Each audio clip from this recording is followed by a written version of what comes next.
Kamati ya maandalizi ya tamasha la kuombea uchaguzi mkuu inaendelea na maandalizi vizuri kuhakikisha kwamba tamasha hili linafanyika kama ambavyo tumezungumza kupitia kwenye vyombo vya habari.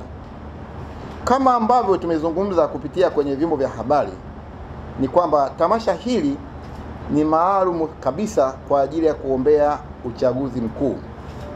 Ikumbukwe taifa letu linaingia kwenye uchaguzi mkuu mwaka huu. Kwa hiyo katika uchaguzi mkuu kuna mambo mengi katika uchaguzi.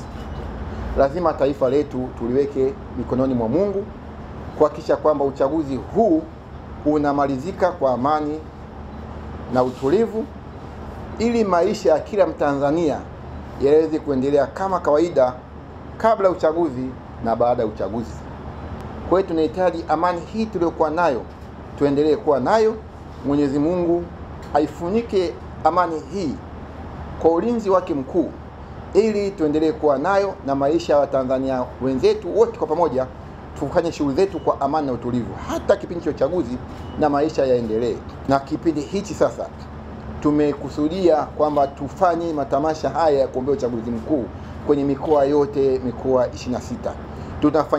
Tutafanya matamasha, tutaombea uchaguzi wetu mkuu, tutaombea viongozi wetu, tutaombea taifa letu, tutaongea mambo mengi tu katika ziara yetu hiyo ya kuhakikisha kwamba tamasha hili linamfikia kila Mtanzania. Na katika tamasha hili watakuwepo waimbaji mbalimbali, waimbaji wa hapa kwetu Tanzania, waimbaji wa kutoka mataifa ya nje. Tutawakaribisha wenzetu hao kwa ajili ya kuja kushiriki katika tamasha la kuombea uchaguzi mkuu. Tamasha litaanzia Dar es Salaam hapa.